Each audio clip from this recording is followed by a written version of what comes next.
إن الحمد لله نحمده ونستعينه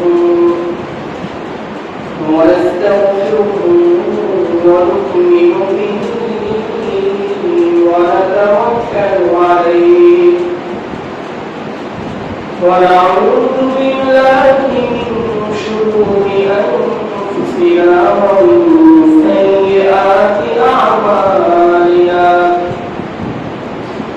من يهده الله فلا مضل له ومن يضلله فلا هادي له ونشهد أن لا إله إلا الله وحده لا شريك له ونشهد أن سيدنا وسندنا وحبيبنا وطبيبنا وطبيب قلوبنا ومولانا محمدا عبده ورسوله أما بعد فقد قال الله تعالى في كلامه المجيد وفرقانه الحميد فأعوذ بالله من الشيطان الرجيم بسم الله الرحمن الرحيم وهو الذي جعل الليل والنهار خلفة لمن أراد أن يذكر أو أراد شكورا وقال تعالى إن عدة الشهور عند الله 12 شهرا في كتاب الله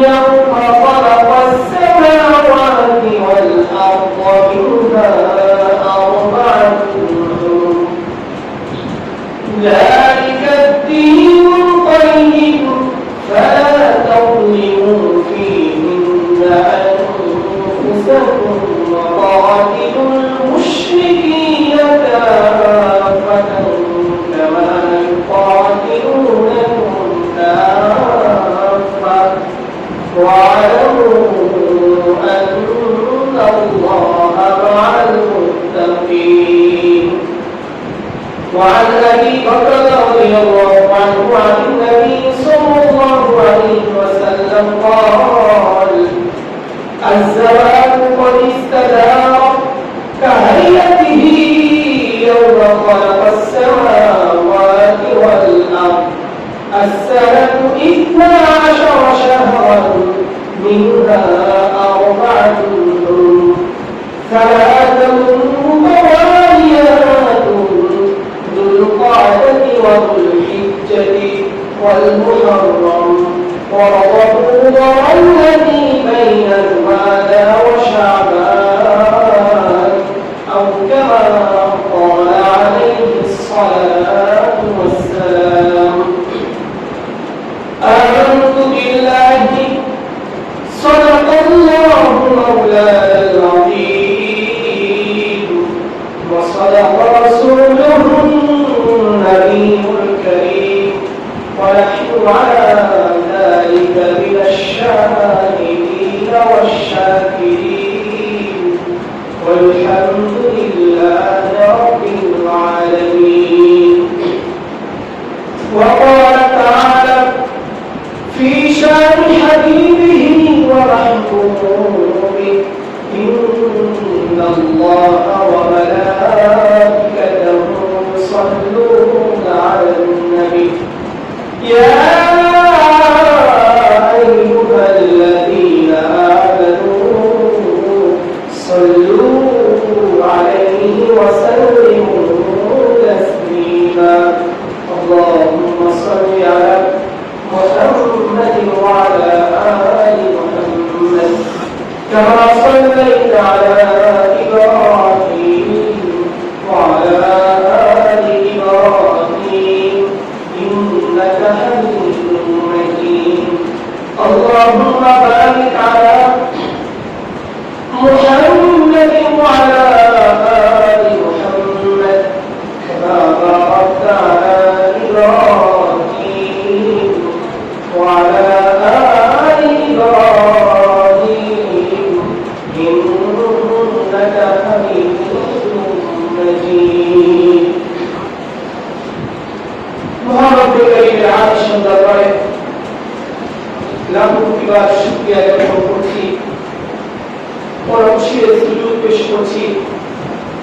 যে মহান ইজ্জত জাল্লা শান আমাদেরকে তার পবিত্র ইবাদত জুমার নামাজ আদায়ের লক্ষ্যে তার প্রিয় ঘর মসজিদে আসার অবসর সুযোগ করে দিয়েছেন।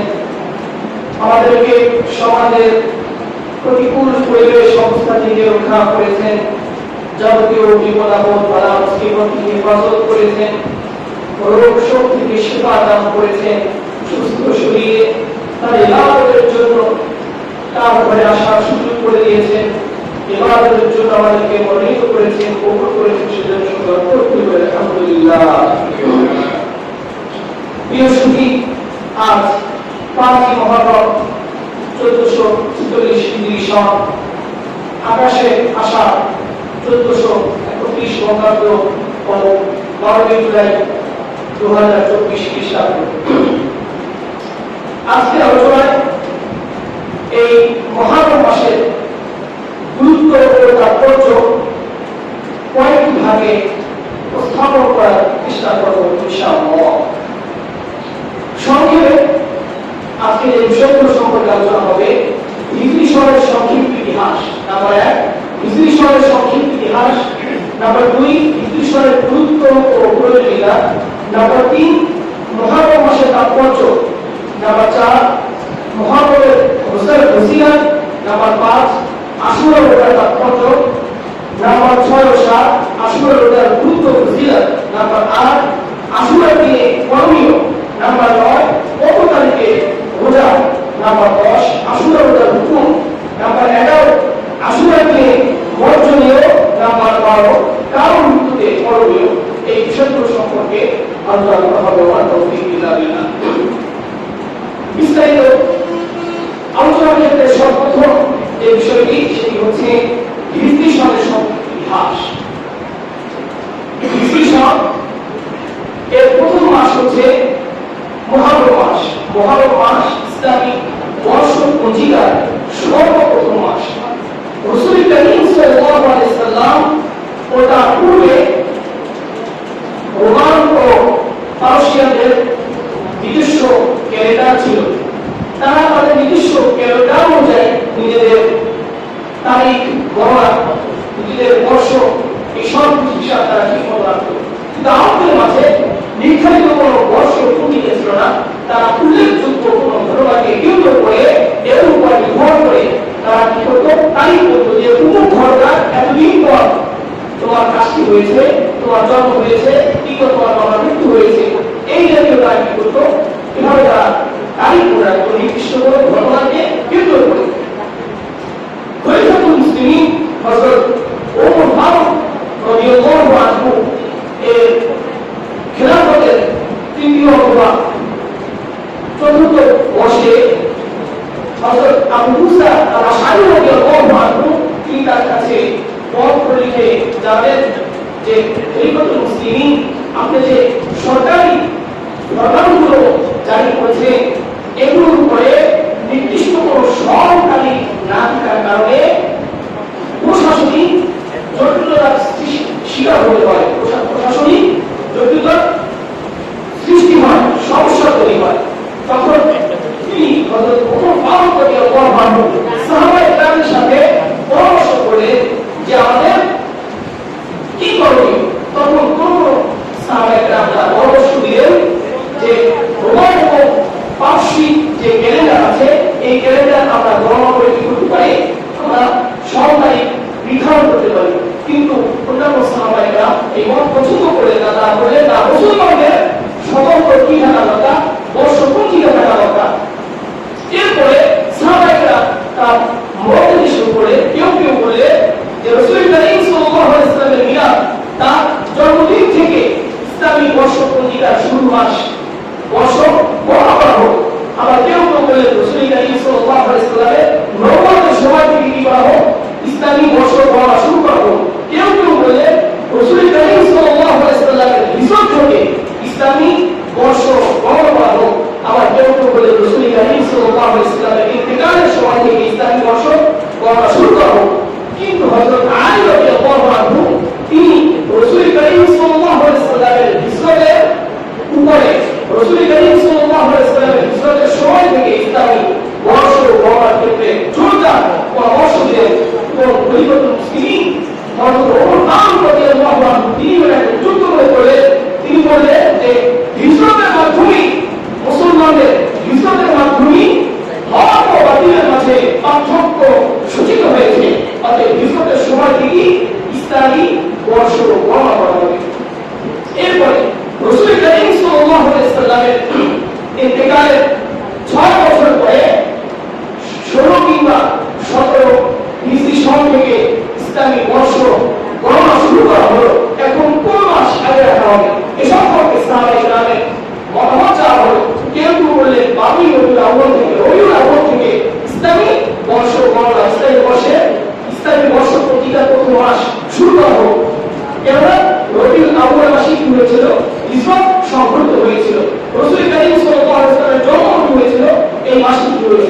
কিন্তু পরবর্তীতে সাহাবায়ে কেরামের সকলের সর্বমতে মুহররম মাস থেকে ইসলামী বর্ষ পঞ্জিকার প্রথম মাস গণনা শুরু করা হয়েছে। কেননা মুহররম মাস হচ্ছে ইসলামে আল্লাহ তাআলা পৃথিবীর শুরু থেকেই যে তিনি 12 মাসে বছর হয়, এই মাসের ভিতরে 4টি মাস তিনি হারাম হিসাবে ঘোষণা করেছিলেন। এজন্য মুহররম মাস তার একটি মাস, পাশাপাশি যেহেতু জিলহজ মাসে যে হজ আছে, এই হজ হচ্ছে ইসলামী যত রীতি আছে, ইসলামী যত আমল আছে, রকম আছে, ভিতরে সর্বশেষ রকম হচ্ছে কি বিশেষ রকম হজের রকম। হজ হচ্ছে ইসলামী আমলের সর্বশেষ রকম। এই হিসাবে করে যেহেতু হাজি সাহেবগণ তারা হজের কাজ সম্পাদন করে তারা মুহররম মাসিক করে বাড়ি ফিরে, তাই সব কিছুকে সামনে রেখে মুহররম মাসকে ইসলামী বর্ষ পঞ্জিকা সর্বপ্রথম মাস করা হয়, নির্ধারণ করা হলো। এই হলো মোটামুটি সংক্ষিপ্ত ইতিহাস হিজরি সনের সূচনা এবং হিজরি সনের বর্ষ পঞ্জিকার প্রথম মাসের মোটামুটি মূল কথা। এরপরে হিজরি সনের নাম্বার 2, হিজরি সনের গুরুত্ব পরিচিতি রাখে। হিজরি সন হচ্ছে এতটা গুরুত্বপূর্ণ একটি সন, এটা আমাদেরকে এজন্য মনে রাখতে হবে যে হিজরি সনের সাথে আমাদের ধর্মীয় অনেক বিষয় কি আছে, জড়িত আছে। আমাদের আমল শুদ্ধ হওয়ার আমার ক্ষেত্রে হিজরি সনের গুরুত্ব অনেক বেশি। কারণ আপনি আমি রমজানের রোজা রাখি, কি লিখে রাখি, চাঁদ দেখে রাখি, চাঁদ দেখে চাঁদ মাসে গণনা করে আমরা কি রাখি, রোজা রাখি। আপনার আমার যাকাত কিভাবে আমাদের হজ খরচ হয় কি হিসাবে, চাঁদ মাসে হিসাব অনুযায়ী। কিন্তু আমাদের ঈদ, কুরবানি এই সবগুলোকে আমরা করে কি হিসাবে, চাঁদ মাসে গণনা করে, হিজরি সনে গণনা করে। এদিক থেকে হিজরি সনের গুরুত্ব অপরিহার্য অনেক বেশি। মুফাসসিররা, উলামায়েরা হিজরি সনের বর্ষ গণনা রাখা প্রতিটা মুসলমানের জন্য তারা ফরজ কিফায়া বলেছে। কি বলেছে? ফরজ কিফায়া মুসলমানদের এক জামাতের, মুসলমানদের পক্ষ থেকে এক জামাতের অবশ্যই করতে হবে হিজরি সনের গণনা, অবশ্যই রাখতে হবে। যদি কেউ না রাখে তাহলে সবাই ফরজ করে কি হবে, গুনাহগার হবে। কিন্তু যেহেতু ইসলামিক ফাউন্ডেশন কর্তৃক আমাদের সকল বাংলাদেশের মুসলমানদের পক্ষ থেকে হিজরি সনের এই গণনার দায়িত্বটা পালন করা হয়, এজন্য আমরা মোটামুটি আমাদের দায়বদ্ধতা থেকে আমরা কি করতে পারি, বাঁচতে পারি। এটার জন্য মুসলমান হিসেবে আমরা ইংরেজি সনকে যেভাবে স্মরণ রাখি, এটা তো সম্পূর্ণ খ্রিস্টীয় একটি ধর্মীয় সম্পর্ক, একটি ধর্মীয় ক্যালেন্ডার। আমরা এটাকে যতটা স্মরণ রাখি, আমাদের মুসলমানদের নির্দিষ্ট ক্যালেন্ডার বর্ষ পঞ্জিকা যার সাথে আমার আমাদের সম্পর্ক, এরপর আমরা ধারি হই। একজন মুসলমান হিসেবে আমাদের উচিত হচ্ছে আমাদের প্রত্যেকের হিজরি সনের গণনা জানা এবং সে অনুযায়ী আমল করে সুন্দর করে দিয়ে রাখা, স্মরণ রাখা।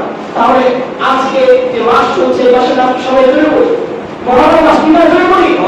মুহররম মাস। আজকে মুহররম কয় তারিখ? 5 তারিখ। কয় তারিখ? 5 তারিখ। প্রতি জুমায় আপনাদের সুবিধার্থে আমি বলে থাকি আরবি সন, বাংলা সন এবং ইংরেজি সন। আমি কেউ সন তারিখ সহ আপনাদেরকে স্মরণ করে দিই, এই জন্য যেন প্রতি শুক্রবার থেকে যদি কেউ যদি ভুলেও যান, এরপর সেটা শুক্রবারকে সামনে রেখে হিসাব করতে পারেন যে গত শুক্রবার ছিল মুহররম মাসের আরবি মাসের 1 তারিখ, তাহলে আজকে শুক্রবার 1 তারিখ। এভাবে আপনারা যেন স্মরণ রাখতে পারেন, এটা আমি খুব সংখ্যায় স্মরণ করি দিই। আল্লাহ তাআলা আমাদের সকলকে মানা ও জানা তৌফিক দান করুন। আমিন। প্রিয় মুসলিম ভাইরা, এরপরে 3 নম্বরে আমি বলছিলাম মুহররম মাসের তাৎপর্য। মুহররম মাসের তাৎপর্য সম্পর্কে দ্বিতীয় আমি কয়েকটি ভাগ উল্লেখ করেছি যে এই ভাগে আলোচনা হবে আজকে জুমায়। এর ভিতরে দ্বিতীয় ভাগ হচ্ছে, তৃতীয় পয়েন্ট হচ্ছে মুহররম মাসের তাৎপর্য। দেখুন, আমরা বছর বলি, মাস বলি, সপ্তাহ বলি, দিন বলি, এই সবগুলি আল্লাহ তাআলা পক্ষ থেকে আমাদের জন্য কি নিয়ামত, অনেক বড় নিয়ামত।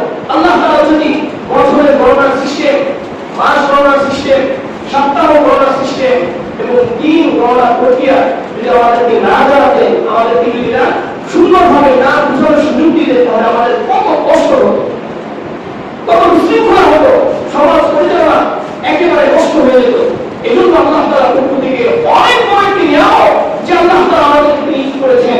বছরের গণনা শিখিয়েছেন, মাসের গণনা শিখিয়েছেন, আমাদের সপ্তাহ শিখিয়েছেন, আমাদের দিন গণনা এটা আল্লাহ তাআলা আমাদেরকে শিখিয়েছেন। অতএব বছর, মাস, সপ্তাহ, দিন এই সবগুলি আল্লাহ তাআলার পক্ষ থেকে আমাদের জন্য অনেক বড়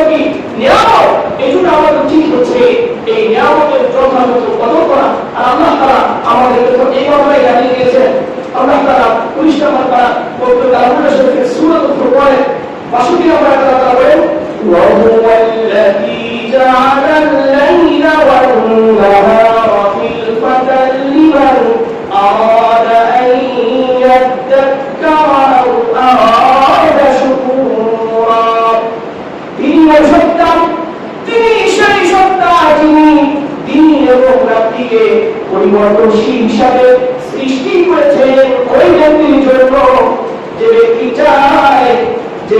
চায় আল্লাহ তাআলাকে স্মরণ রাখবে, যে ব্যক্তি চায় আল্লাহ তাআলাকে স্মরণ রাখবে, অথবা যে ব্যক্তি চায় আল্লাহ তাআলার কাছে কৃতজ্ঞতা পেশ করবে।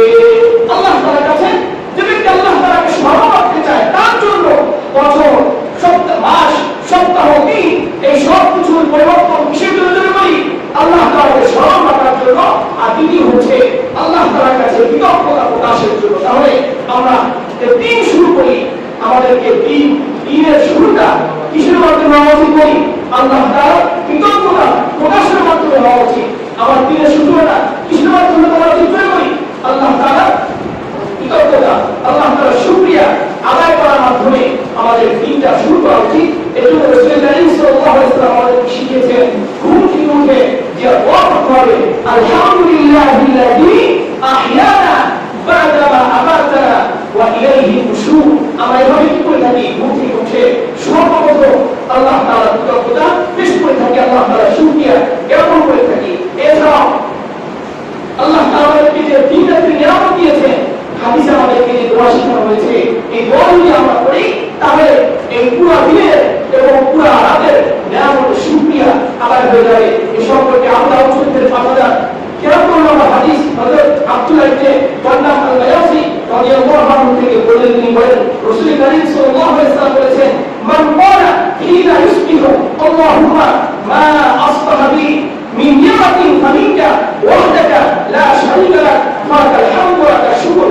রাসূল কারীম সাল্লাল্লাহু আলাইহি ওয়াসাল্লাম বলেন যে ব্যক্তি সকালে উপনীত হয়ে এই দোয়া করবে, হে আল্লাহ আপনি আমাকে কি করেছেন, আমার কাছে আপনি আমার সকালটা আপনি অতিবাহিত করার সুযোগ দিয়েছেন, আপনি আমাকে সকালে উপনীত করেছেন আপনার পক্ষ থেকে বিশেষ নিয়ামতে, আপনার পক্ষ থেকে বিশেষ নিয়ামতের মাধ্যমে বিশেষ নিয়ামত দান করে আপনি আমাকে কি করেছেন, সকালে উপনীত করেছেন।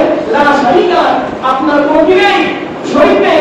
ফালাকাল হামদু ওয়া লাকাশ শুকর, সকল প্রশংসাকে আপনার জন্য, আপনার জন্য সকল প্রশংসা, ওয়া লাকাশ শুকর, সকল কৃতজ্ঞতাও আপনার জন্য। রাসূল কারীম সাল্লাল্লাহু আলাইহি ওয়াসাল্লাম বলে এই দোয়াটা যে বলে শুনবো, আল্লাহুম্মা মা আসবাহা বি মিন নি'মাতিন ফামিনকা ওয়াহদাক লা শারীকা লাক ফালাকাল হামদু ওয়া লাকাশ শুকর। এই দোয়া যে ব্যক্তি সকালবেলা পড়বে, রাসূল কারীম সাল্লাল্লাহু আলাইহি ওয়াসাল্লাম বলে ফাকাদ আদা শুকরা ইয়াউমিহি, ওই ব্যক্তি ওই দিনের শুকরিয়া সে কি করলো, আদায় করলো। তার ওই ব্যক্তি কি হয়ে গেল, ওই দিনের শুকরিয়া কৃতজ্ঞতা আদায় হয়ে গেল। ওমান ক্বালা মিসলা যালিকা ফাকাদ আদা শুকরা লাইলাতিহি। আর যে ব্যক্তি এই দোয়াটা রাত্রিবেলা পড়বে তার রাতের কৃতজ্ঞতা এটা কি হয়ে যাবে, আদায় হয়ে যাবে। সুবহানাল্লাহ। এজন্য আমরা যারা পারি এই দোয়া শিখে দোয়াটা কি সবাই একসাথে বলি, আল্লাহুম্মা মা আসবাহা বি মিন নি'মাতিন ফামিনকা ওয়াহদাকা লা শারীকা লাকা ফালাকাল হামদ ওয়া লাকাশ শুকর। এই দোয়াটা আমরা সকালে এবং সন্ধ্যায় করব ইনশাআল্লাহ। আল্লাহ তাআলা আমাদেরকে আমল করার তৌফিক দান করুন। প্রিয় মুসলিম ভাইরা, আমি বলছিলাম মুহররমের তাৎপর্য সম্পর্কে আলোচনা, যে মাস, বছর, মাস, সপ্তাহ, দিন এই সব কিছু তার নিয়ামতের বই, আল্লাহ তাআলার নিয়ামত। এজন্য আল্লাহ তাআলা যে আমাদেরকে নিয়ামত দিয়েছেন তার নিয়ামতের কৃতজ্ঞতা শুকরিয়া আদায় করা আমাদের জন্য দরকার আছে না? এজন্য বলি, এজন্য আমরা যদি এত কিছু না পারি, ন্যূনতম আমরা আলহামদুলিল্লাহ বলতে পারি। বাকি বাইরে যাবে বলবো আলহামদুলিল্লাহ, আলহামদুলিল্লাহ একটা শুকর, এটাও বলতে পারি। বাকি বাইরে লাকাল হামদু ওয়া লাকাশ শুকর, এতটুকু বলতে পারি কি বাইরে যাবে?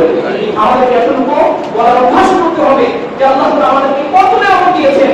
এজন্য রব্বে কারীমের নিয়ামতগুলো আমাদেরকে যথাযথভাবে আদায় করতে হবে। সবাই রাজি আছেন ইনশাআল্লাহ? আল্লাহ তাআলা আমাদেরকে তাওফিক দান করুন, আমিন।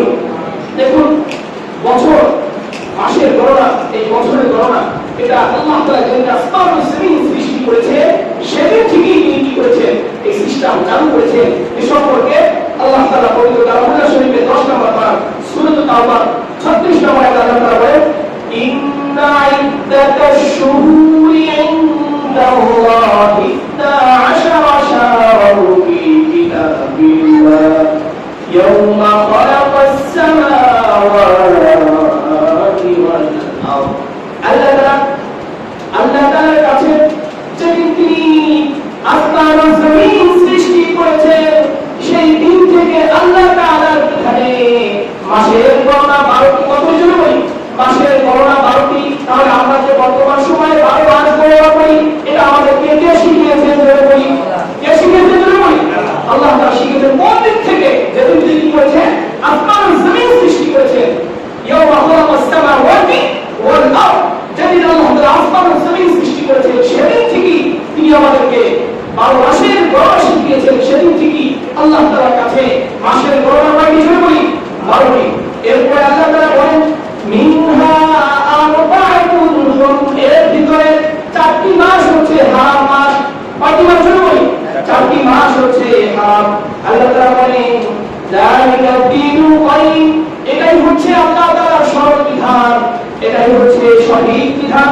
ফালা তাকতিমু ফীহিন্না আনফুসাকুম, অতএব তোমরা এই হারাম মাসগুলোর মাঝে নিজেদের প্রতি যুদ্ধ বিগ্রহের মাধ্যমে জুলুম করো না। কি করেছে? জুলুম। আমাদেরকে নিজেদের প্রতি জুলুম করতে নিষেধ করেছে। জুলুম কিভাবে হয়? যুদ্ধ বিগ্রহ, অত্যাচারের মাধ্যমে কি হয়? মানুষের নিজের প্রতি জুলুম হয়। আল্লাহ তাআলা বলেছেন এই মাসগুলোর মাঝে তোমরা কি করো না? নিজেদের প্রতি যুদ্ধ বিগ্রহ, জুলুম করো না। এখন এই মাসগুলো কি কি? এই মাসের পরিচয় আল্লাহ তাআলা আল্লাহর হাবিব মুহাম্মদ মুস্তাফা সাল্লাল্লাহু আলাইহি ওয়াসাল্লাম তিনি আমাদেরকে এই 4টি মাস কি আল্লাহ তাআলা বলেছেন, মিনহা আরবাআতুন হুরুম, এর ভিতরে 12টি মাসের ভিতরে 4টি মাস হচ্ছে হারাম মাস। সেই 4টি মাস কি কি? সেই 4টি মাসের বর্ণনা রাসূল কারীম সাল্লাল্লাহু আলাইহি ওয়াসাল্লাম দিয়েছেন। বুখারী শরীফের 3197 নম্বর হাদিস হযরত আবু বকর রাদিয়াল্লাহু আনহু থেকে তিনি বলেন, রাসূল কারীম সাল্লাল্লাহু আলাইহি ওয়াসাল্লাম বলেছেন, আজ-জামানু ওয়া ইস্তাদামা কাহাইয়াতিহি ইয়াওমা খালাকাস সামাওয়াতি ওয়াল আরদ। যে রাসূল কারীম সাল্লাল্লাহু আলাইহি ওয়াসাল্লাম বলেন, যেদিন আসমান ও জমিন সৃষ্টি করা হয়েছে সেদিন থেকে কাল সময় যেভাবে আবর্তিত হচ্ছিল আজও সেভাবে কি আছে? আবর্তিত হচ্ছে। আজও সেভাবে এটা চলমান আছে, আজও সেটা সক্রিয়। এর ভিতরে আল্লাহ রাসূল সাল্লাল্লাহু আলাইহি ওয়াসাল্লাম বলেন, as-sanatu 12 শাহরান, 12 মাসে 1 বছর। রাসূল কারীম সাল্লাল্লাহু আলাইহি ওয়াসাল্লাম কি বলে যে 12 মাসে 1 বছর। মিনহা আরবাআতুন হুরুম, এর ভিতরে 4টি মাস হচ্ছে হারাম মাস। সেই 4টি মাস কি কি? রাসূল কারীম সাল্লাল্লাহু আলাইহি ওয়াসাল্লাম বলেন, সালাসাতুন মুতাওয়ালিয়াতুন, এই 4টি মাসের ভিতরে 3টি মাস হচ্ছে পরস্পর একের পর এক ধারাবাহিক 3টি মাস। সেই 3টি মাস হচ্ছে দুল কয়দাতি, যেটা বলে কি? দুল কয়দাতি, দিলকার মাস। আমরা বাংলাতে কি বলি?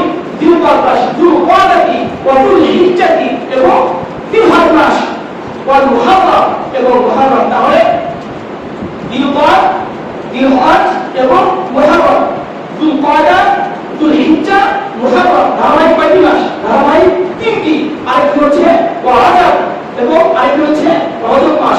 রজব হুয়া আল্লাতী বাইনা জুমাদা ওয়া শাবান, শাবান এবং জুমাদা মাসে, মানে জুমাদাল আউয়াল, জুমাদাল উখরা, জুমাদাল উলা, জুমাদাল উখরা, এই উভয় মাস শেষ মাসটা ধরা হবে। শাবান এবং জুমাদা অর্থাৎ জুমাদাল উখরার মাঝে আরেকটি মাসের মাসের নাম কি? রজব মাস। তাহলে এই 4টি মাস হচ্ছে সম্মানিত। 4টি মাস কি নাম জানেন? এই যে 4টি মাস হচ্ছে সম্মানিত, সেই 4টি মাসের একটি মাস কি? মুহররম। অতএব আজকে যে মাস চলতেছে এই মাসটি আল্লাহ তাআলার কাছে পৃথিবীর সূচনা থেকে যেদিন আসমান ও জমিন সৃষ্টি করেছেন সেই দিন থেকে আল্লাহ তাআলা এই মাসটি কি বানিয়েছে? সম্মানিত মাস বানিয়েছেন। কি বানিয়েছেন জোরে বলি? সম্মানিত মাস বানিয়েছেন। এটা হচ্ছে এই মুহররম মাসের তাৎপর্য, যে আল্লাহ তাআলা এই মাসকে তখন থেকে কি বানিয়েছে? সম্মানিত বানিয়েছেন। এরপরে নাম্বার 5, নাম্বার 4, যে আজকে মুহররম মাস এর আরো ফজিলত আছে। মুহররম মাস আল্লাহ তাআলার কাছে আরো অনেক গুরুত্বপূর্ণ, অনেক শ্রেষ্ঠ। এর কারণ রাসূল কারীম সাল্লাল্লাহু আলাইহি ওয়াসাল্লাম ইরশাদ করেছেন মুসলিম শরীফের 1163 নম্বর হাদিস, রাসূল কারীম সাল্লাল্লাহু আলাইহি ওয়াসাল্লাম বলেন, আফদালুস সিয়ামি বা'দা রমাদান শাহরুল্লাহিল মুহররম, যে মুহররমের রোজা হচ্ছে আল্লাহ তাআলার কাছে অন্য যত রোজা আছে সবচেয়ে শ্রেষ্ঠ রোজা রমজানের পরে। তাহলে রমজানের পরে সর্বশ্রেষ্ঠ রোজা কোন মাসের রোজা? আল্লাহর মাস মুহররমের মাস। কোন মাসের রোজা জোরে বলি? মুহররমের মাসের রোজা। মুহররম মাসের রোজা এটা হচ্ছে আল্লাহ তাআলার কাছে অন্যান্য যত মাস আছে, রমজান ব্যতীত যত মাস আছে, সকল মাসে শ্রেষ্ঠ রোজা হচ্ছে মুহররম মাসের রোজা। কোন মাসের রোজা জোরে বলি? মুহররম মাসের রোজা। এরপরে এই মাস যেহেতু আমাদের অনেক কৌতূহলী মাস, এই মাস সম্পর্কে আমরা মুহররম মাস আসলে অনেক অনেক ধারণা করি, অনেক আমল করতে চাই, কিন্তু এই আমলের ক্ষেত্রে আমাদের অনেক কুসংস্কার সমাজে বিস্তৃত হয়েছে। এই কুসংস্কার থেকে আমরা যেন নিরাপদে আমল করতে পারি, সেজন্যই মূলত আজকের এই বিষয়গুলোকে ভেঙে ভেঙে আলোচনা করার উদ্দেশ্য। তাহলে 4 নাম্বার বলেছি যে মুহররম মাস, এটা হচ্ছে মুহররম মাসের ফজিলত কি? মুহররম মাসের ফজিলত হচ্ছে যে এই মাসের রোজা আল্লাহ তাআলার কাছে অন্যান্য যত মাস আছে, রমজান মাস ব্যতীত যত মাস আছে, সকল মাসের চেয়ে শ্রেষ্ঠ রোজা হচ্ছে মুহররম মাসের রোজা। কোন মাসের রোজা জানো? মুহররম মাসের রোজা। এটা হচ্ছে মুহররম মাসের ফজিলত। এরপরে মুহররম মাসের যে 10 তারিখ আছে, এই 10 তারিখকে কেন্দ্র করে আমাদের অনেক কৌতূহল আছে, অনেক আগ্রহ আছে। এই মুহররম মাসের 10 তারিখকে আমরা কি বলি? আশুরা বলি। কি বলি? আশুরা। আরবি অনুযায়ী আমরা কি বলি? আশুরা বলি। আশুরা বললেই আমরা সবাই কোন তারিখটা বলি? জানো বলি? মুহররম মাসের 10 তারিখ বুঝি। কি বুঝি? আশুরা বলি আমরা কি বুঝি? জানো বলি? মুহররম মাসের 10 তারিখ বুঝি। কি আপনারা বুঝেন না? সবাই কি বলেন? আমরা বুঝি কি বুঝি না? জানো বলে আশুরা যখনই শব্দটা আমাদের কানে ভেসে আসে, সাথে সাথে আমাদের মাঝে একটা ভিন্ন অনুভূতি তৈরি হয়। এটা কি মাসে? মুহররম মাসের 10 তারিখের অনেক ঘটনা আছে। সংক্ষেপে হাদিসে বর্ণিত বিশুদ্ধ বিষয়গুলি আপনাদের সামনে উপস্থাপন করছি। রাসূল কারীম সাল্লাল্লাহু আলাইহি ওয়াসাল্লাম আশুরা তাৎপর্য কি? আমাদেরকে আশুরা রোজার তাৎপর্য রাসূল কারীম সাল্লাল্লাহু আলাইহি ওয়াসাল্লাম জানিয়েছেন। বুখারী শরীফের 2008 নম্বর হাদিস। রাসূল কারীম সাল্লাল্লাহু আলাইহি ওয়াসাল্লাম ইরশাদ হযরত ইবনে আব্বাস রাদিয়াল্লাহু আনহু থেকে বর্ণিত, তিনি বলেন قدم النبي صلى الله عليه وسلم المدينة। রাসূল কারীম সাল্লাল্লাহু আলাইহি ওয়াসাল্লাম যখন মদিনায় আগমন করলেন, ফারাআয়া হুয়া তাসুম ইয়াউম আশুরা, তখন তিনি এই দিনে আশুরার দিনে তিনি ইহুদিদেরকে রোজা রাখতে দেখলেন। কি রাখতে দেখলেন? জোরে বলি। ইহুদিদেরকে আশুরার দিনে রোজা রাখতে দেখলেন। তখন ফাকালা মা হাদা, রাসূল কারীম সাল্লাল্লাহু আলাইহি ওয়াসাল্লাম থেকে প্রশ্ন করে, তোমরা আজকে যে রোজা রাখছো এটা কিসের রোজা? এর মূল হাকিকত কি? আজকে তোমরা রোজা কেন রাখছো? তখন তারা উত্তর দিল, বলুন হাদা ইয়াউমুন সালেহ, তারা বলল এটা একটি খুবই নেককার দিন, এই দিনটা অনেক নেকজনক কল্যাণকর একটি দিন। কেন? তারা বলতেছে হাদা ইয়াউমুন নাজ্জালাল্লাহু বানি ইসরাঈল মিন আদুবিহি, যে আজকে এই দিনে, এই আশুরার দিনে বনি ইসরাঈলকে আল্লাহ তাআলা তাদের শত্রু ফিরাউনের বাহিনী থেকে কি করেছিলেন? রক্ষা করেছিলেন, নাজাত দিয়েছিলেন। এইজন্য এই দিনটা অনেক কি দিন? একটা কল্যাণকর দিন। কোন দিন যদি বলি? 10ই মুহররম, আশুরার দিন। আশুরার দিনে কি হয়েছিল? হযরত মুসা আলাইহিস সালামের কওম ও জাতি বনি ইসরাঈলকে ফিরাউনের দলবল, ফিরাউনের নির্যাতন থেকে কি করেছিলেন? আল্লাহ তাআলা নাজাত দিয়েছিলেন এবং ফিরাউনের বাহিনীকে নীল নদের পানিতে চুবিয়ে চুবিয়ে মেরেছিলেন। এই ঘটনা আমরা জানি। আমরা জানি। এজন্য এই দিনটি তাদের কাছে, ইহুদিদের কাছে অত্যন্ত মর্যাদাপূর্ণ, অত্যন্ত গুরুত্বপূর্ণ একটি দিন। এরপরে তখন ইহুদিরা বলল ফাসামাহু মুসা আলাইহিস সালাম, এই কারণে মুসা আলাইহিস সালাম কি রাখেন? এই 10ই মুহররম আশুরার দিন তিনি কি রাখেন? রোজা রাখেন। রাসূল কারীম সাল্লাল্লাহু আলাইহি ওয়াসাল্লাম যখন এই কথা শুনলেন, তিনি বলেন ফাআনা হাক্কু বিমুসা মিনকুম, আমি তোমাদের চেয়ে মুসা আলাইহিস সালামের অনেক বেশি নিকটবর্তী, আমি তোমাদেরকে মুসা আলাইহিস সালামের অনুসরণে অনেক বেশি হত্যা। তখন রাসূল কারীম সাল্লাল্লাহু আলাইহি ওয়াসাল্লাম কি করেন? ফাসামাহু, তিনি রোজা রাখলেন। ওয়া আমারা বিসিয়ামিহি, এবং মানুষদেরকে, সকল মানুষদেরকে তিনি আশুরার দিনে রোজা রাখার নির্দেশ প্রদান করেন। কি করলেন? যদি বলি আশুরার দিনে তিনি মুসলমানদেরকে, অন্যান্য মানুষদেরকে তিনি করে রোজা রাখার নির্দেশ দিলেন। এখন আমরা যদি আশুরা রোজা রাখি, তাহলে আশুরা রোজা রাখার গুরুত্ব কি? গুরুত্ব জানতে হবে না? আমরা যে কাজ করি এই কাজের গুরুত্ব দেওয়া দরকার, কাজের ফজিলত জানা দরকার। যখন একটা কাজের গুরুত্ব এবং ফজিলত আপনি আমি জানতে পারবো, তখন সেই কাজটা করতে আগ্রহটা অনেক বেশি বেড়ে যায় এবং আমরা দীর্ঘ সময় পর্যন্ত এই কাজটা আঞ্জাম দেওয়ার জন্য, কাজটা সম্পাদনের জন্য আমরা কি করতে থাকি? অপেক্ষা করতে থাকি। রাসূল কারীম সাল্লাল্লাহু আলাইহি ওয়াসাল্লাম আশুরা রোজার গুরুত্ব সম্পর্কে, এই সম্পর্কে নাসাই শরীফের 2416 নম্বর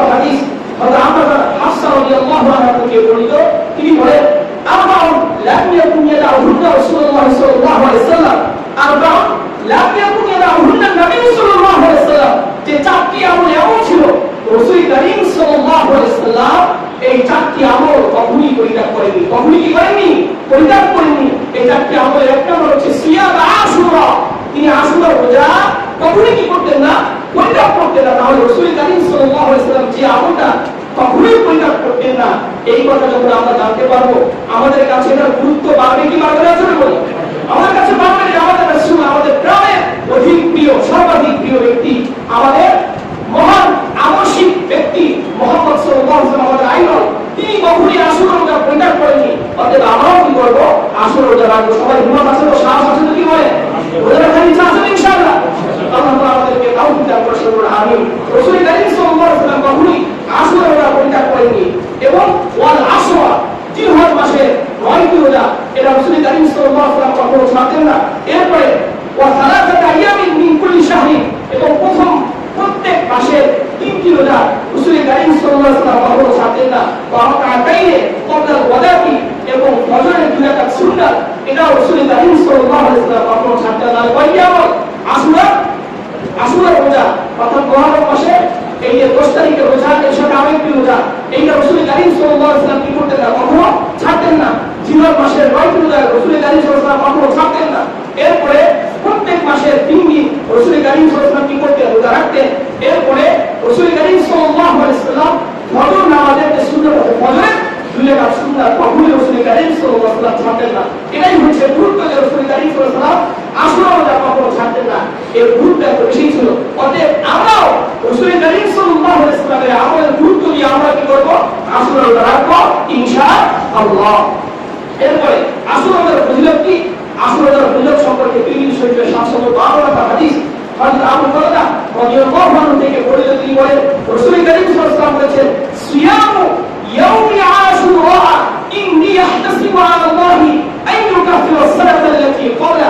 রাসূল করিম সাল্লাল্লাহু আলাইহি ওয়াসাল্লাম বলেন যে আশুরা রোজা যে ব্যক্তি রাখবে, আমি আল্লাহ তাআলার কাছে আশাবাদী আশুরা রোজা রাখার মাধ্যমে আল্লাহ তাআলা তার জীবনের পূর্ববর্তী 1 বছরের যত গুনাহে সগীরা আছে সকল সগীরাগুলো মাফ করে দিয়ে জোরে বলি সুবহানাল্লাহ। তাহলে আশুরা রোজার ফজিলত কি জোরে বলি? এই একটা দিনের রোজা রাখার কারণে আপনার পূর্বে 1 বছর 365 দিন আপনি যত গুনাহ করেছেন, গুনাহে সগীরা হয়েছে, গুনাহে সগীরাকে আমরা অনেক ছোট মনে করি। অনেকে কি মনে করি? কিছুই মনে করি না। দেখুন গুনাহে সগীরার পরিমাণ এত বেশি, আপনি যদি ক্যালকুলেটর নিয়ে সামনে বসেন এটা ক্যালকুলেশন করতে পারবেন না। আপনার প্রতি পদে পদে রাস্তা দিয়ে হাঁটছে, কত বেগানা নারীদের দেখতেছেন, কত নারীর প্রতি চোখ যাচ্ছে, আর প্রতিটা বৃষ্টিতে গুনাহ হচ্ছে। এটা তো কবিরা গুনাহ, এটা তো কবিরা গুনাহ সংখ্যাটাই এত বেশি। তাহলে সগীরা গুনাহ তো অর্থই নেই। অনেক সগীরা গুনাহ আছে। তাহলে এই সগীরা গুনাহগুলো, এই সকল সগীরা গুনাহগুলো এটা কি হয়ে যায়? কেবলমাত্র আশুরা একটা রোজার মাধ্যমে, আশুরা দিনের রোজার মাধ্যমে আল্লাহ তাআলা কি করে দেন? এই গুনাহগুলো মাফ করে দেন। এজন্য সকলে আশুরা রোজা রাখার জন্য হিম্মত করা উচিত। সবার হিম্মত আছে তো ইনশাআল্লাহ? কি বলে? এরপরে আশুরার দিনের করণীয় কি? আশুরার দিনের করণীয় হচ্ছে যে আশুরার দিন রাসূল করিম সাল্লাল্লাহু আলাইহি ওয়াসাল্লাম কি করতে? রোজা রাখতে। এটা তো আমরা জেনেছি। এরপর আবার বলি এ সম্পর্কে বুখারী শরীফে 2006 নম্বর আরেকটি হাদিস আছে। হযরত আব্বাস রাদিয়াল্লাহু আনহু তিনি বলেন, মা রাআইতু নবী সাল্লাল্লাহু আলাইহি ওয়াসাল্লাম ইয়াতাহারা সিয়াম ইয়াউমিন ফাতরাহু আলা গায়রিহি ইল্লা হাদা ইয়াউম। রাসূল করিম সাল্লাল্লাহু আলাইহি ওয়াসাল্লাম তিনি আশুরা যে রোজা আছে, এই রোজাটাকে তিনি এতটাই গুরুত্ব দিতেন। অন্যান্য যত রোজা আছে সকল রোজার উপরে তিনি কি করতেন? আশুরা রোজাকে গুরুত্ব দিতেন। রমজান মাসে রোজা ছাড়া আশুরা রোজার উপরে তিনি কি করতেন? অত্যন্ত গুরুত্ব দিতেন।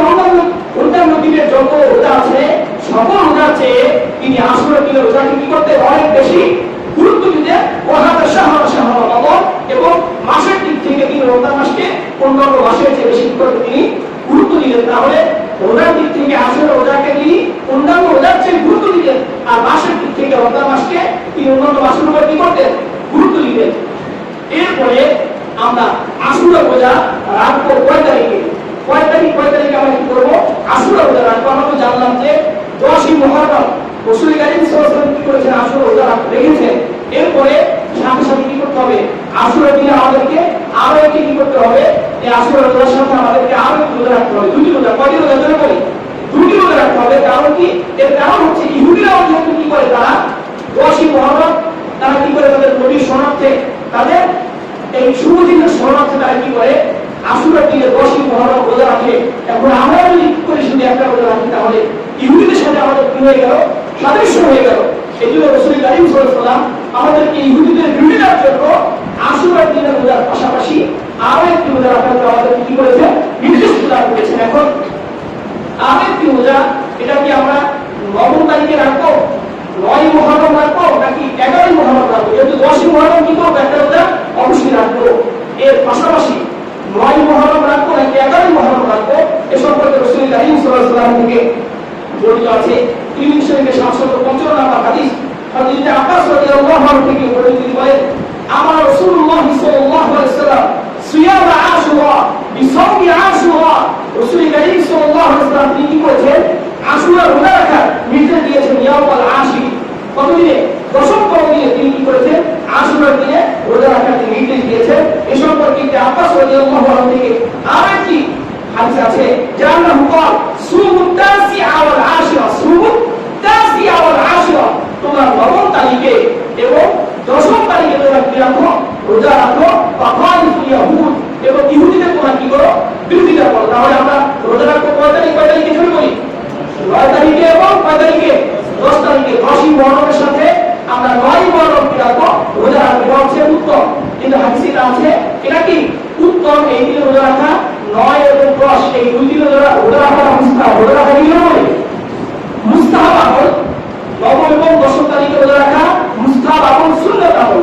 এরপরে কোন ব্যক্তি যদি চান যে 10 তারিখ এবং 11 তারিখও কি রাখবে, রোজা রাখবে, তিনিও পারেন, তাও কি আছে, অবকাশ আছে। এ সম্পর্কে সহিহ হুযাইফা 506 নম্বর হাদিস, হযরত আব্দুল্লাহ ইবনে আব্বাস রাদিয়াল্লাহু আনহু থেকে বর্ণিত, বলেন রাসূল কারীম সাল্লাল্লাহু আলাইহি ওয়াসাল্লাম বলেছেন সুমু ইয়াউম আশুরা ওয়া খালিফু ফীহি ইয়াহুদ ওয়া সুমু ক্বাবলাহু ইয়াওমান ওয়া বা'দাহু ইয়াওমান, তোমরা আশুরার দিনে কি রাখো, রোজা রাখো, এবং তোমরা ইহুদিদের বিরোধিতা করো, এবং আশুরার একদিন আগে অথবা একদিন পরে তোমরা কি রাখো, একটি রোজা রাখো। তাহলে আশুরার আগের দিন কয় তারিখ হয় যেন বলি, 9ই মুহররম। কয় তারিখ সবাই যেন বলি, 9ই মুহররম হয়, 9ই মুহররম হয় আশুরার আগের দিন। আর আশুরার পরের দিন কয় তারিখ হয় যেন বলি, 10ই 11ই মুহররম। কয় তারিখ হয়, 11ই মুহররম হয়। তাহলে আমরা যদি চাই 9 এবং 9 তারিখ, মুহররমের 9 তারিখ এবং 10 তারিখ উভয় তারিখে যদি আমরা চাই রোজা রাখতে পারি, আর যদি চাই 10 তারিখ এবং 11 তারিখ সেটাও আমরা কি করতে পারি, রোজা রাখতে পারি। তবে একটা রোজা রাখবো না, একটা রোজা রাখলেও সে কি পাবে, ফজিলত পাবে, এর সওয়াব পাওয়া যাবে, যে পূর্বের 1% গুনাহটা মাফ হয়ে যাবে। এটা কি হয়ে যাবে, হাদিসে ফজিলত পাওয়া যাবে। তবে 2টি রোজা রাখা এটা আমাদের জন্য উত্তম। যেহেতু ইহুদিরাও কি রাখবে, একটা দিনই রোজা রাখতে জন্য আমরা ইহুদিদের সাথে কোনোভাবে আমরা কি রাখবো না, সাদৃশ্য রাখবো না। সবাই রাখতে আসলে ইনশাআল্লাহ রাসূল কারীম সাল্লাল্লাহু আলাইহি ওয়াসাল্লাম আমাদেরকে জানিয়েছেন। এজন্য আমরা কি করব, আমাদের রোজা পরিভাবে রাখতে হবে। এরপরে আশুরা রোজার হুকুম কি? আশুরা রোজা এটা আমাদের বর্তমান যে পবিত্র মাহে রমজানের যে রোজা আছে, এই পবিত্র মাহে রমজানের রোজা ফরজ হওয়া পর্যন্ত আশুরা রোজা কি ছিল, ফরজ ছিল। এরপরে যখন পবিত্র মাহে রমজানের রোজা যখন ফরজ হয়েছে, তখন আশুরা রোজা এটা ঐচ্ছিক হয়েছে। যদি কোনো ব্যক্তি চায় রাখতে পারে, রাখতে পারে, ফজিলত আছে। আর যদি না রাখে তাহলে তার কি হবে না, গুনাহ হবে না। কিন্তু পবিত্র মাহে রমজান ফরজ হওয়ার আগের দিনে এমন ছিল যে আশুরা রোজা রাখার কি ছিল, জরুরি ছিল, যা রাখতেই হতো। এ সম্পর্কে সহিহ মুসলিমের 1126 নম্বর হাদিস, হযরত আব্দুল্লাহ ইবনে ওমর রাদিয়াল্লাহু আনহু থেকে বর্ণিত, বলেন আন্না জাহিলিয়াতি কানু ইয়াসুমুনা ইয়াওম আশুরা, যে জাহিলিয়াতের যুগে মানুষেরা কি করত, আশুরার দিনে তারা কি করত, রোজা রাখতো। ওয়া আন্না রাসূলুল্লাহ সাল্লাল্লাহু আলাইহি ওয়াসাল্লাম সামাহু আল মুসলিমুনা ক্বাবলা আন ইফতারা রমাদান, রাসূল রমজানের রোজা ফরজ হওয়ার আগে রাসূল কারীম সাল্লাল্লাহু আলাইহি ওয়াসাল্লাম এবং অপর মুসলমানরা, অন্যান্য মুসলমানরা তারা কি রাখতো, আশুরার দিনে রোজা রাখতো। এরপর নামাজ তুইলা রমাদান, এরপরে যখন রমজানের রোজা কি হয়ে গেল, ফরজ হয়ে গেল, তখন قال رسول الله صلى الله عليه وسلم ان عاشوراء يوم من ايام الله, রাসূল কারীম সাল্লাল্লাহু আলাইহি ওয়াসাল্লাম বলেন যে আশুরা দিনের রোজা এটা অন্যান্য দিনের মধ্যে একটি সাধারণ দিন, অন্যান্য দিনের মধ্যে কি আপনারা একটি শ্রেষ্ঠ সাধারণ দিন। এরপরে ফামান শাআ সামাহু ওয়া মান শাআ তারাকাহু, যদি কোনো ব্যক্তি চায় সে কি করতে পারে, রোজা রাখতেও পারে আশুরার দিনে। আর যদি কোনো ব্যক্তি চায় এটা কি করতে পারে, ছাড়তেও পারে। তাহলে এটি হয়ে গেছে, ঐচ্ছিক হয়ে গেছে। তবে আমরা ছাড়বো না, আমরা কি করবো না, ছাড়বো না। যেহেতু রাসূল কারীম সাল্লাল্লাহু আলাইহি ওয়াসাল্লাম সারা জীবন কি লিখেছে, আশুরা রোজা রেখেছে। পূর্বে 1 বছরের গুনাহগুলো মাফ হয়ে যায়, তাহলে এমন ফজিলত আছাড়া করে প্রয়োজন আছে যদি বলে এই গুনাহের দিনে, গুনাহের জামানায় যেখানে প্রতি সেকেন্ডে গুনাহ হয়, সেখানে এমন একটি গুনাহ মাফের মৌসুমকে আমরা অবশ্যই সুবর্ণ সুযোগ আমাদের জন্য অফার হিসাবে আমরা কি করবো, গ্রহণ করবো এবং সবাই আশুরা তুমি রোজা রাখার জন্য চেষ্টা করবো। সবাই রাজি আছেন ইনশাআল্লাহ?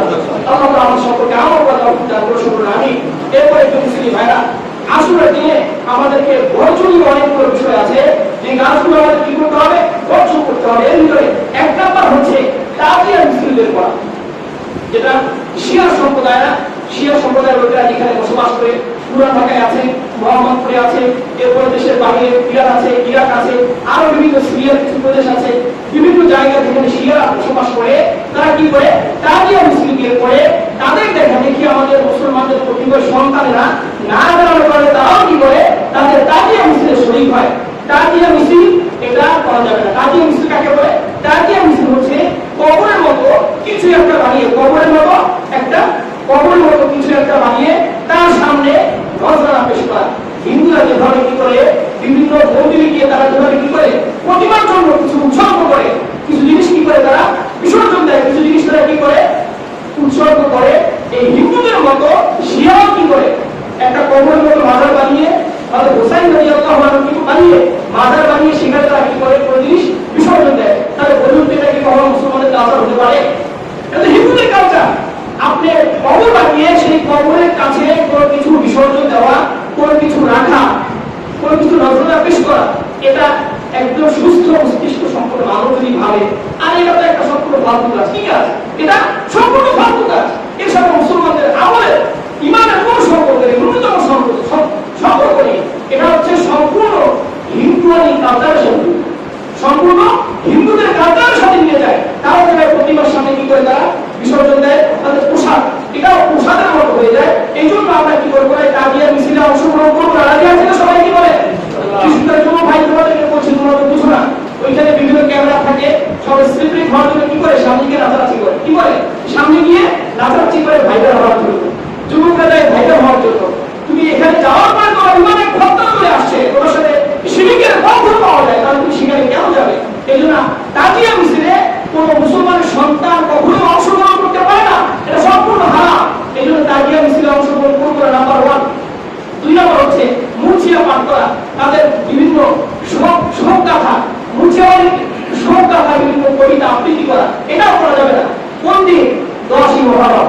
এরপরে মাতাম করা, বিলাপ করা, বুক চাপটানো, গাল চাপটানো, হায় হুসাইন হায় হুসাইন বলে বলে কি করা, শরীরে আঘাত করা, এটাও করা যাবে না। এই সবগুলো নিষেধ। এ সম্পর্কে বুখারী শরীফের 1298 নম্বর হাদিস, বুখারী শরীফের 1298 নম্বর হাদিস, সবাই শুনে রাখেন, 1, 2, 9, 8, বুখারী শরীফের 1298 নম্বর হাদিস, 98 নম্বর হাদিস। হযরত আব্দুল্লাহ ইবনে মাসউদ রাদিয়াল্লাহু আনহু থেকে বর্ণিত, রাসূল কারীম সাল্লাল্লাহু আলাইহি ওয়াসাল্লাম বলেন, লাইসা মিন্না মান দারাবাল হুদুদা, লাইসা মিন্না মান দারাবাল হুদুদা, যে ব্যক্তি শোকে মাতম হয়ে নিজের গালে চাপড়াবে, নিজের গালে থাপ্পড় দিতে থাকবে, নিজের গালে আঘাত করতে থাকবে হাত দিয়ে, সে ব্যক্তি আমাদের উম্মতের অন্তর্ভুক্ত আসলে নাউজুবিল্লাহ। এরপর রাসূল কারীম সাল্লাল্লাহু আলাইহি ওয়াসাল্লাম বলেন, অসাম্পর জুরুবা এবং জামা যে বিমা আছে পেটে হায় হোসাইন বলে বলে কি করে ছিঁড়ে ফেলে, জামার বিমা করে ছিঁড়ে ফেলে, এই জামার বিমা দ্বারা ছিঁড়ে ফেলবে, শোকে কাতর হয়ে এরা আমাদের উম্মতের অন্তর্ভুক্ত হয়। এরপর রাসূল কারীম সাল্লাল্লাহু আলাইহি ওয়াসাল্লাম বলেন, ওয়া দাআ বিনামাল জাহিলিয়াতি, জাহিলি যুগের মানুষের মতো হায় আমার উম্মত মারা গেছে, হায় আমার উম্মত মারা গেছে, হায় হোসাইন হায় হোসাইন, এভাবে বিলাপ করা, এটাও সম্পূর্ণ সুন্নাতের খিলাফ, এটা সম্পূর্ণ হারাম কাজ। রাসূল কারীম সাল্লাল্লাহু আলাইহি ওয়াসাল্লাম বলেছেন, যারা এই কাজগুলো করবে তারা আমার উম্মতের অন্তর্ভুক্ত হয়। এজন্য মুসলিম যুবক ভাইরা তোমাদের সতর্ক থাকতে হবে, শিয়া কালচার থেকে পরিপূর্ণ দূরে থাকতে হবে, 10ই মুহররম এই কাজগুলো পরিত্যাগ করতে হবে। এরপর রাসূল কারীম সাল্লাল্লাহু আলাইহি ওয়াসাল্লামের হাদিসের ভাষ্য অনুযায়ী 4th নাম্বার যে নিষেধাজ্ঞা, আমাদের ওই দিনে তারা কি করে বিভিন্ন মানুষকে পানি পান করে, কারা? শিয়ারা।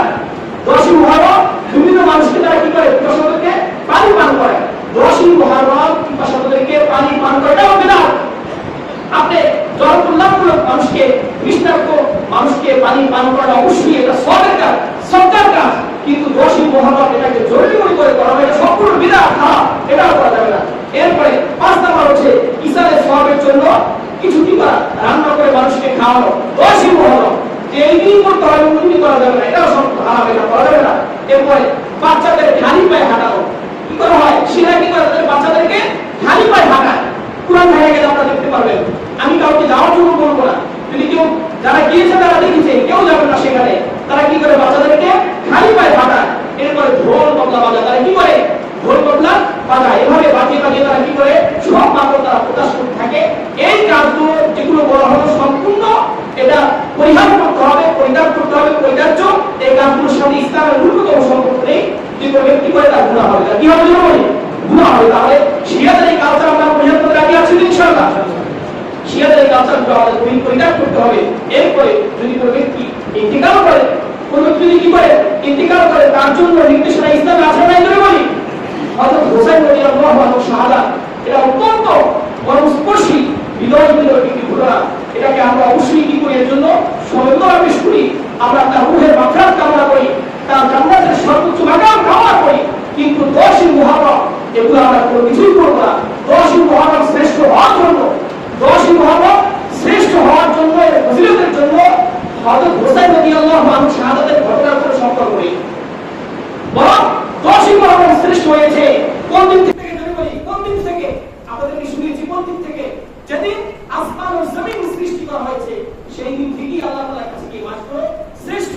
এবং পৃথিবীর অনেক বড় বড় ঘটনা ঘটেছে কোন দিনে, 10ই মুহররম। আল্লাহ তাআলা হযরত ইসরাঈল জাতিকে মুক্তি দিয়েছেন কোন দিন ধরে বলি, 10ই মুহররম। এভাবে শ্রেষ্ঠ বড় বড় ঘটনার কারণে 10ই মুহররম শ্রেষ্ঠ হয়েছে। 10ই মুহররম শিয়াদের কথিত হযরত হুসাইন রাদিয়াল্লাহু আনহু কেন্দ্র করে তারা যেটা বলে, এর মাধ্যমে 10ই মুহররম শ্রেষ্ঠ হয়নি, বরং 10ই মুহররম শ্রেষ্ঠ হয়েছে ইসলামের বিধানের মাধ্যমে, রাসূল করিম সাল্লাল্লাহু আলাইহি ওয়াসাল্লামের নির্দেশের মাধ্যমে। এজন্য আমরা আসুন, আমরা শিয়াদের সকল কথাগুলোকে পরিত্যাগ করে, তাদের বেদাতি হিন্দুয়ানি কাজগুলো পরিত্যাগ করে আমরা সুন্নাহ অনুযায়ী সঠিক পথে হাঁটতে হবে। রাজি আছি ইনশাআল্লাহ। আল্লাহ আমাদের